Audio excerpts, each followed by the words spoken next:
how we introduce to our kid or daughter that her body is hers alone. There are things, private parts. Dami ko ding nakikita in the social media. Like kids, they got abused or parang na-take advantage even ng sarili nilang relatives, diba? There's a lot of strangers that you don't know. They can smile at you, they could say hi to you, hello to you, and no one could really touch her private parts. The main goal there again is not for the kid little ones to be afraid of the people around them, but to really be aware of their surrounding, who could only hold their hands, who could hug them, who could kiss them, who could just touch their private part, and it's just them.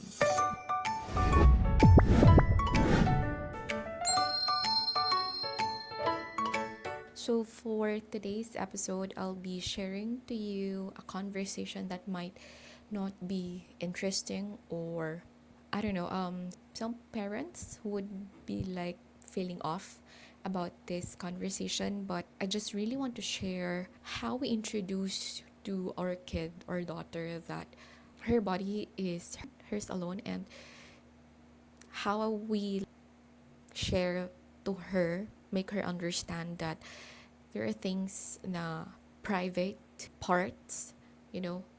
And I think it's important that as early as their age, like, introducing it to them 3, 4, toddler era, you let them already know. Kasi the moment that they will go to school, hindi naman dapat doon pa lang nila nalaman yun sa school. It should be like inside the house for them to really feel safe, comfortable, right?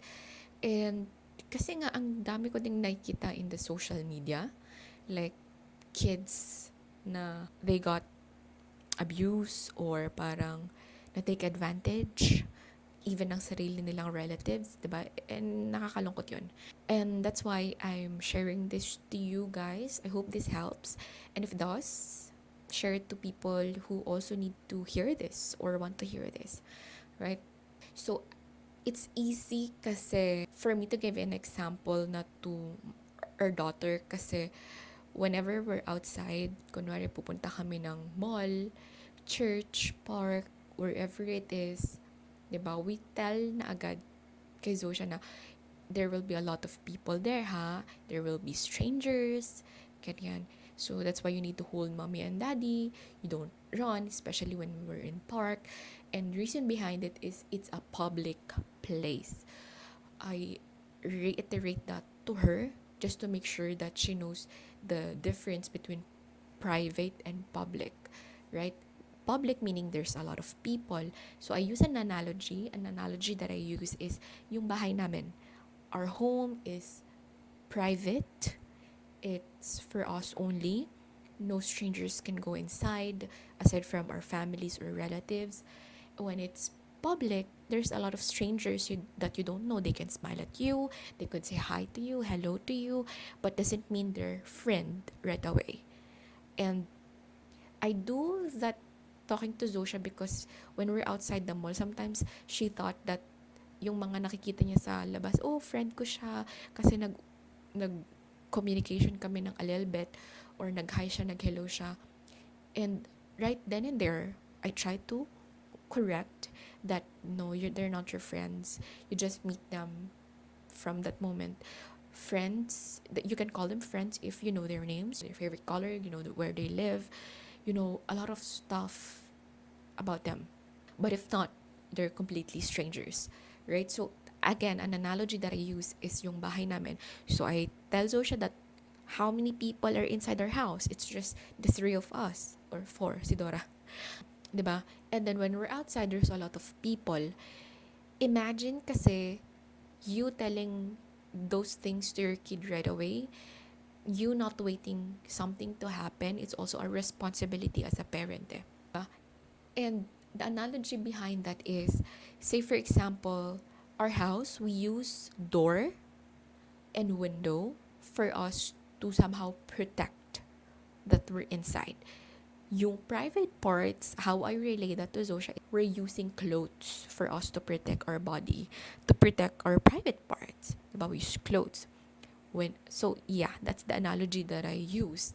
So if you could think of a different way to explain that to your kids, awesome. But I'm sharing to you how I frame it to her kasi nga, syempre, sa bahay naman siya eh. And another thing that we let Zosha know when mag-stay over siya or mag-sleep over siya sa other people's house is that we just let her know that she can only sleep with the same gender niya. Kunwari, sa family ng asawa ko, sa lola niya, she can sleep beside her lola, not, other relatives na. And also, we let her know if she wants to be kissed, hugged, she just let us know. Pag hindi siya comfortable giving a hug or may magbibigay sa kanya ng hug, then immediately let us know. If she doesn't feel comfortable doing those things, then that's okay. That's totally fine. As early as now, kasi dapat binibuild natin na, okay, you don't really have necessarily need to kiss people in their lips aside, especially kung kami lang naman yun, it's okay, of course.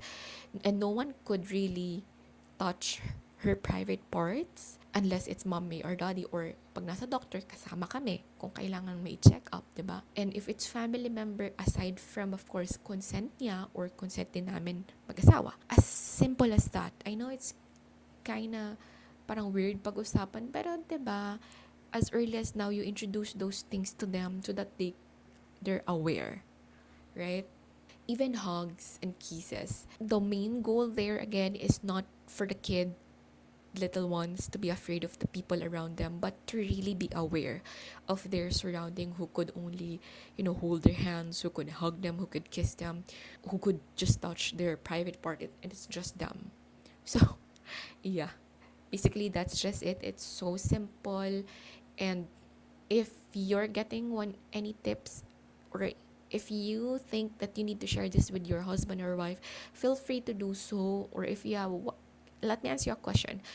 How or what scenario, what example do you use to teach your kids that their private, that, introducing to them their private parts? Comment down below. And yeah, again, I'm here to remind you that you need to be intentional, purposeful in everything that you do. So see you again on my next vlog, Jam with Gems.